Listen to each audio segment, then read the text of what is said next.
नमस्कार, प्रणाम। मेरा नाम है सोनू कुमार। धर्म ग्रंथों और शास्त्रों के अनुसार कलयुग के खत्म होने के बाद कुछ वर्ष संगम या संधि काल का युग होता है। उसके बाद पूरी तरह से सतयुग प्रारंभ हो जाता है और इसी संधि काल के दौरान पूरी दुनिया में छटनी होती है प्राकृतिक आपदाओं से। इसी दौरान मौत का समय भी आएगा। उस वक्त महल खंडहरों में तब्दील हो जाएगी, पहाड़ समतल हो जाएंगे और जल पूरी तरह से पृथ्वी को ढक लेंगे। और यह चारों तरफ होगा, किसी पर्टिकुलर स्थान देश में नहीं होता है। कई यह मानते हैं कि इसकी शुरुआत भारत से होगी। इसमें सबसे पहला नाम भारत के उड़ीसा राज्य का बताया जा रहा है, यानी भगवान जगन्नाथ का श्री क्षेत्र। प्रलयंकारी घटनाएं भगवान शंकर के स्थानों से ज्यादा अभी तक कहीं नहीं देखने को मिला है।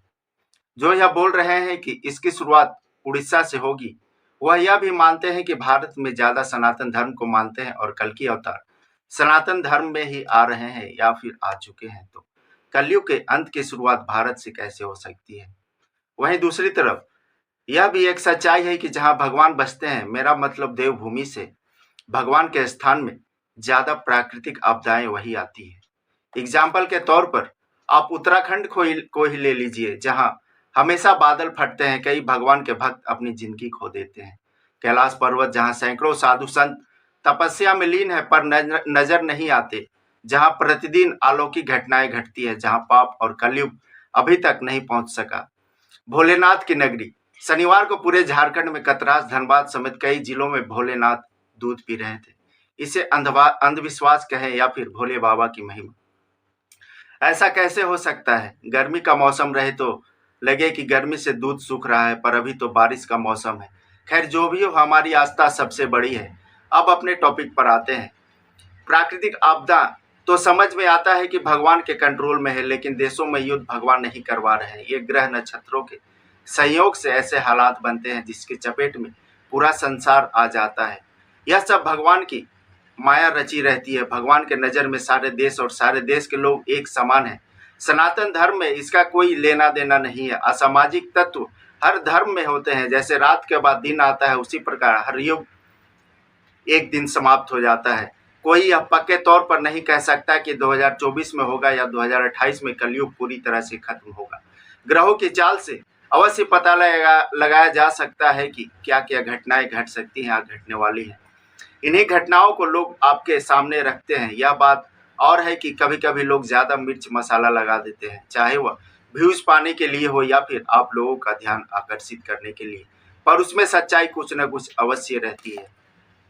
भगवान कहते हैं, अगर कोई मनुष्य हमारे साथ बुरा कर रहा हो तो उसे करने दो, यह उसका कर्म है और समय उसे कर्मों का फल जरूर देगा। लेकिन हमें कभी भी किसी के साथ बुरा नहीं करना चाहिए, क्योंकि यही हमारा धर्म है।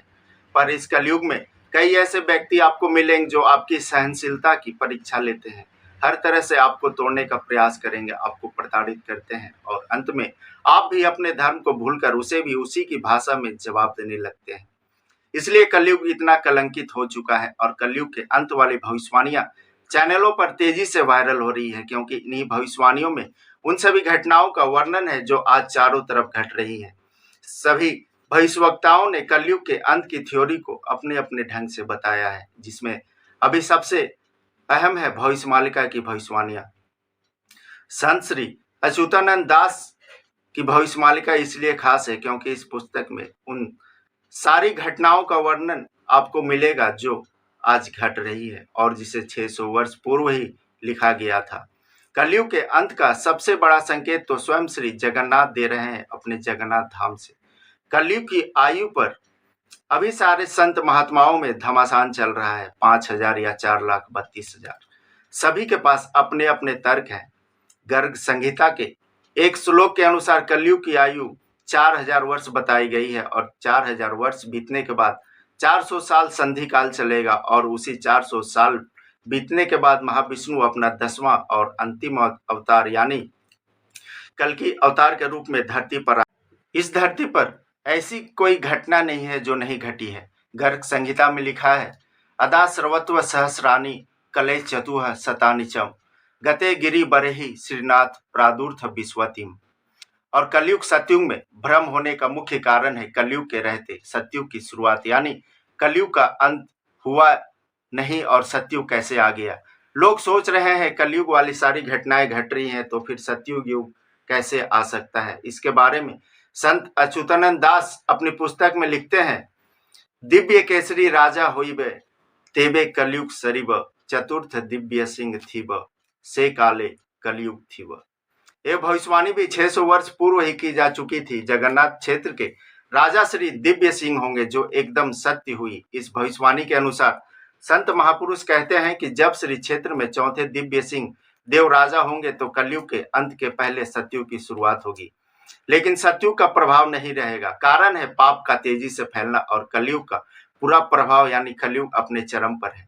कलयुग लोगों के माइंड से खेल रहा है। वर्ष 2024 और 2025 के मध्य में ऐसे हालात होंगे जिसमें पूरी धरती कांप उठेगी। 2023 का आधा साल तो गुजर चुका, बस 6 महीने में 2024 में हम प्रवेश करेंगे, क्योंकि कल की अवतार अपनी लीला करेंगे तो कली राक्षस भी अपनी ताकत दिखाएगा। जब दोनों में युद्ध होगा तो हर तरफ से लोग प्रभावित होंगे, जैसे रूस यूक्रेन के युद्ध में हो रहे हैं, जिसमें न जाने कितने बेकसूर मौत के मुंह में समा गए। युद्ध का असर इतना प्रभावशाली है कि इसके चलते हर देश के हालात बदल रहे हैं। अमेरिका में महंगाई आसमान छू रही है, हर सामान का रेट डबल हो चुका है। कुछ महीने पहले लोग पाकिस्तान, श्रीलंका और भी कई देशों की महंगाई को देखकर खुश हो रहे थे और आज भारत में सब्जियों के दाम आसमान छू रहे हैं।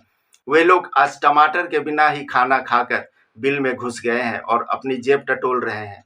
मेरा कहने का सिर्फ एक ही मतलब है कि समय का मार बड़ा भारी पड़ता है। एक पल में कोई राजा तो एक पल में रंक बना देता है। किसी के ऊपर हंसना नहीं चाहिए, दोस्त हो या दुश्मन। यही समय उस समय से भी रूबरू करवाएगा जब खाने पीने को कुछ नहीं मिलेगा। अकाल, बाढ़, यही सब होगा आगे के समय में। मौसम के जानकार ऑलरेडी अलर्ट कर चुके हैं।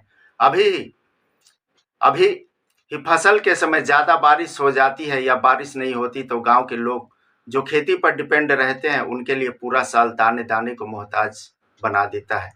हमें इन सभी चीजों से ऊपर उठना होगा। हमें दिव्य ज्ञान की आवश्यकता है। दिव्य ज्ञान के समान कुछ भी शुद्ध नहीं होता है। अज्ञान ही हमारे बंधन का कारण है और ज्ञान हमारी मुक्ति का, यह ज्ञान भक्ति का परिपक्व फल है। जब कोई दिव्य ज्ञान की अवस्था प्राप्त कर लेता है तो उसे अन्यत्र शांति खोजने की आवश्यकता नहीं रहती, क्योंकि वह मन ही मन शांति का अनुभव लेता रहता है, आनंद लेता रहता है। यह आप पर डिपेंड करता है कि आप अंदर से जलना चाहते हैं या फिर आनंद ही आनंद प्राप्त करना। फैसला आपके हाथ में है। आज के लिए इतना ही। नए व्यूअर्स चैनल को सब्सक्राइब करें, वीडियो को ज्यादा से ज्यादा शेयर करें, लाइक करें। धन्यवाद। सब्सक्राइब कीजिए हमारे चैनल को और बेल आइकॉन को दबाइए हमारी लेटेस्ट वीडियो सबसे पहले देखने के लिए।